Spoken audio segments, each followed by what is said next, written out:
Hey guys, this is not the best ideal situation right now. There's a big head nearly blocking my camera. The audacity of some people amazes me. And she does not care. I don't want to move her, so we're gonna roll with it, but this is Ellis's next point of view for my fanfiction Left 4 Dead 2. Everything is linked in the description below. Under her big head.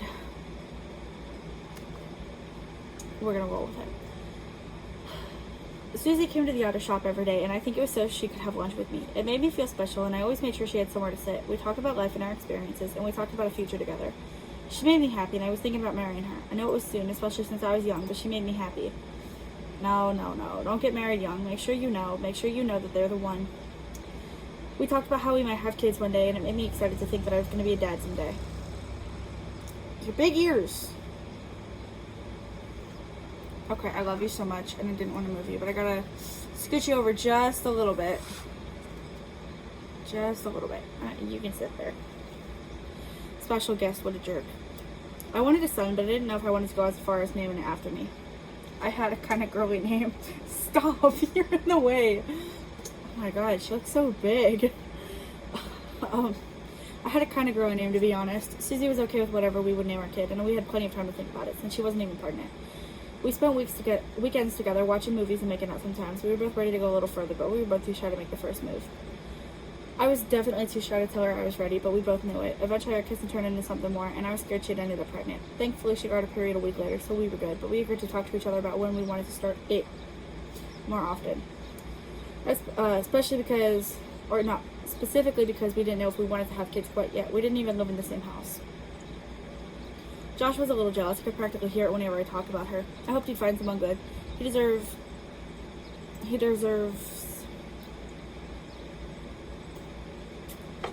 spelling error. He deserves someone amazing who would take good care of him. He deserved to find his other half. He said he was going to focus on his restaurant, and I told him that was a good idea. I feel like I have something in my teeth.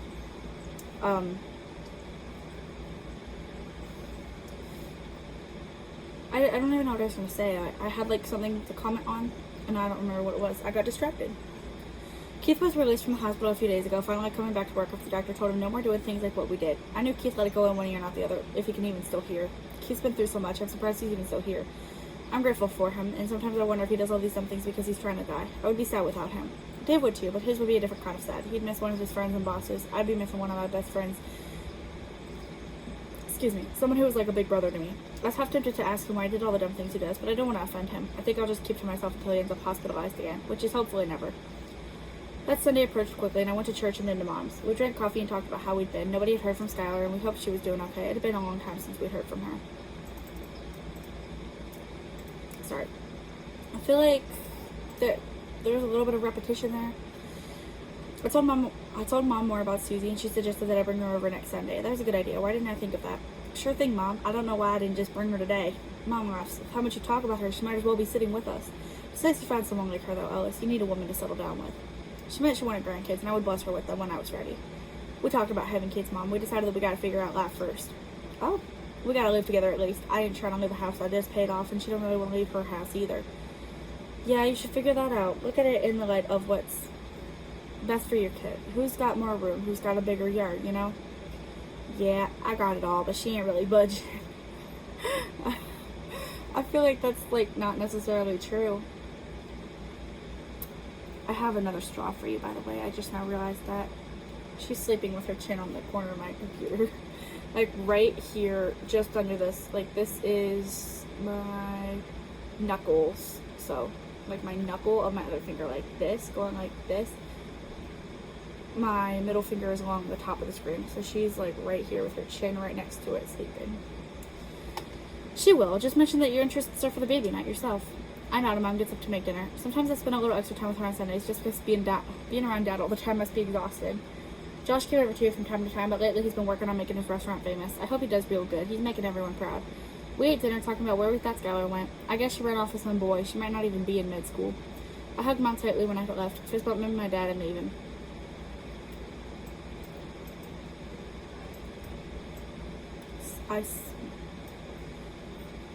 Stop. Sometimes I mess my own stories up. I smell some repetition. Before I knew it, it was Wednesday, and I was going to ask Susie if she'd go home to dinner with me. I knocked on her door, and she announced with a smile. Or answered with a smile. I don't know what she would be announcing. That was my bad. Ellis, come on in. Let me introduce you to some of the kids I babysit. Oh, is now a bad time? No, not at all. She smiles again, and I follow her to the living room. Little kids were everywhere. Some looked at me funny, and I smiled and waved at them. Howdy, y'all. My name's Ellis. They say hello back and turn to play, not one of their... And turn back to playing. Not one of them sharing them... Sorry, hold on. They say hello back and turn back to playing, not one of them sharing their name. Susie smiled. They're a little weird sometimes. She proceeds to name and point out each and every single one, and I nod along like I understand. You're getting introduced to people. What's there to understand? I guess you're not expected to memorize who they are, but whatever. When she finishes, I smile again. I actually came to ask you a question. Oh, would you like to come over to my mom's house for dinner with me this Sunday? I wanted you to meet my parents. Sure, I'm glad I finally get to meet them. I smile. Me too. I'll see you later. I kiss her cheek and most of the kids squeal. Aww. I blush, turning and leaving. I drove home excited for Sunday. I went to work Thursday and told Keith and Dave, and Keith whistled. His girl broke up with him a few days ago, telling him the mower stunt was the final straw. He shrugged it off, but I knew it hurt him. The mower stunt. If that's the final straw, I wonder how many other ones there were, to be honest. Congrats, little dude. Thanks, man. I wish you would come live with me. I mean, I got a nice house, don't I? Dave nods. Look, dude, I'm 24 and living in Pop's basement. Trust me, you're doing great, and your house is awesome. I grin. Good. I want to marry her, but I don't know. That day, Susie came in, waving to the boys, and coming over to me. Ellis, can we talk about something important? Sure, you can tell me anything. Susie. I won't tell a soul, not even Mom. She smiles, looking at the ground. She's pretty. Ellis, I don't think we're working. I think we'd be better off without each other. Our lives are too different. Too different? How? Well, you like cars and I like kids. We can have a kid who likes cars. That's some logic right there. Ellis, that's not what I'm saying. I'm saying our work lives are too different. We could never live together. I think we should break up. It was nice having what we had, and I do care about you, but I think we'd be better off not talking anymore. Okay, I don't think I've ever really understood an out-of-the-blue breakup, but now I kind of do. What is she on about? I stare out the window behind her, not knowing what to say. You were going to meet my mom on Sunday. Ellis, I know, but I don't want to lead you on. I don't want everyone thinking we're so perfect, and then we break up. You were going to meet my mom. Get your ear out of the way. People might need to see my lips. That sounds kind of weird, but what if they can't hear? Or what if they're not able to watch with sound, and so they have to read my lips, and you're putting your face in front of mine? You were going to meet my mom, I repeat. Don't paint me as the bad guy, she says, and I can hear the hurt in her voice. Ellis, this is for both of us. I love you. I loved you too. That's the difference. I sigh and I feel tears in my eyes. I love you, and I would have done anything to build a life with you. You loved me, but you weren't ready for commitment. That's not what I'm saying. Then what are you saying? You want to break up? Fine, go ahead. Clearly I wasn't doing something right. Oh, Ellis, you poor soul. I feel kind of bad for you. Ellis, it's nothing you did. Oh, it's not you, it's me, huh? No, we're not playing those games. Ellis, I'm serious. It's not you, it's not me. We're just not fit to be together. You really don't see it? I have kids in my house almost 24/7. You haven't even handled a kid. I did in 9th grade health class. Or I did in 9th grade in health class. That's different, Ellis. I close my eyes, hoping it will hold the tears. Look, you're not making anything better. You're rubbing it in and making it worse. I'm sorry, she says in a whisper, and deep down I know she is. She doesn't want to hurt me. She's doing what she thinks is best. But on the surface, it feels like I've been slapped in the face, punched in the gut, everything is wrong. On the surface, she's a bad guy, and she's trying to hurt me. I managed to say, it's okay, just leave.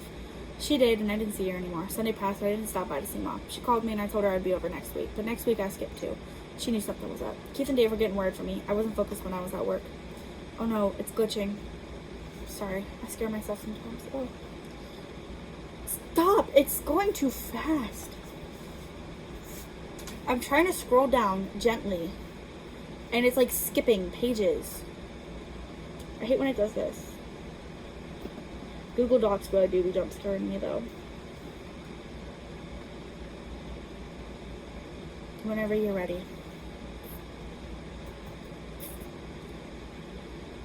It's probably your big face. That's what's happening. Oh, now you can't even see her.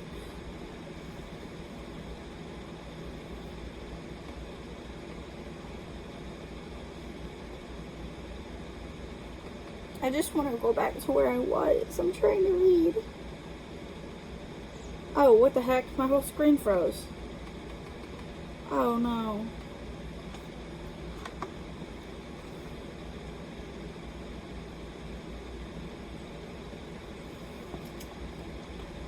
I'm gonna try to open it. Oh, I don't think I have Google Docs on my phone anymore.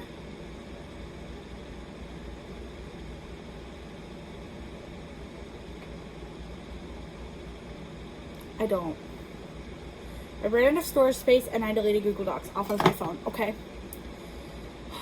It was a heat of the moment thing. Okay, there we go.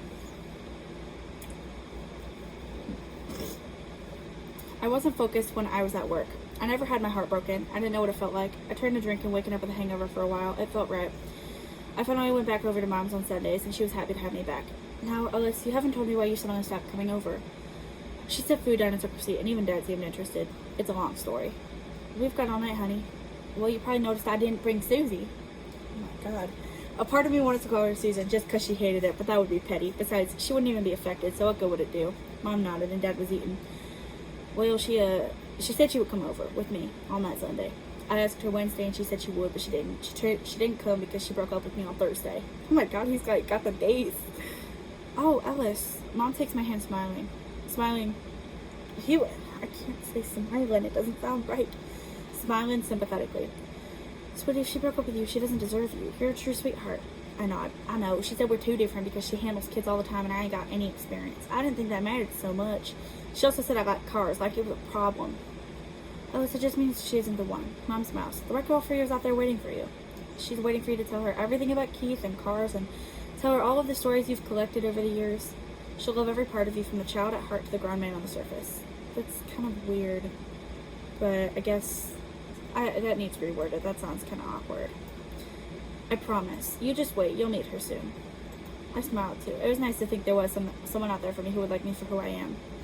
Thinking back, Susie didn't appreciate my love for cars. I think I'd be pretty good with kids, especially since I love cars, which is like the #1 toy for boys. I was a kid once too, so I would just have to apply that to parenting, wouldn't I? And I know all kids are different and whatnot, but I think I'd make a good dad. Someday with her, not Susie, the right woman. Someone who loved me and all my childishness. That sounds kind of weird. I think I should delete that. I smiled. Mom, I think I'll meet the one soon. I don't know why I was so heartbroken about Susie. Looking back, she wasn't even worth all the tears and hangovers. Hangovers? Oops. Mom didn't like it when I drank. She thought I'd get hurt. Yeah, I drank a lot after she dumped me. I sobered up, though. Ellis, you weren't an alcoholic. You weren't an addict. You were hurt. You got better. So I don't know if sobered up is the right words. I'm going to leave it, though, because he wouldn't know that. Mom smiles. Good. You know I worry. And I do. Dad smiles, too. Ellis, I'm glad you're feeling better. I didn't know enough about Susie to like or hate her, but her name is definitely a turnoff. Sean! Mom gasps. You did not just say that. He shrugs. Sure I did. Mom shakes her head, smiling at me. He's crazy, I'm telling you. I smile too. It feels nice to be with them, where I'm loved. It feels good to have got my thoughts off my chest, and I was pushing Susie away. Thank God. I like how he's like, I want to call her Susan, but that's not going to hurt. That's it for his point of view. I guess I lied last week, and I feel a little bit bad about that. I guess we have not quite gotten into the apocalypse yet, but I promise we're getting there. Please don't lose faith. We have to get in there because the book is almost over. There's literally 70 more pages at the very least, but we're getting there. Thank you guys for watching. I hope to see you next week where we delve back into Rochelle's life. I feel like I said something, but I don't remember what I said. Well, thank you for watching. I hope to see you next week. Bye-bye.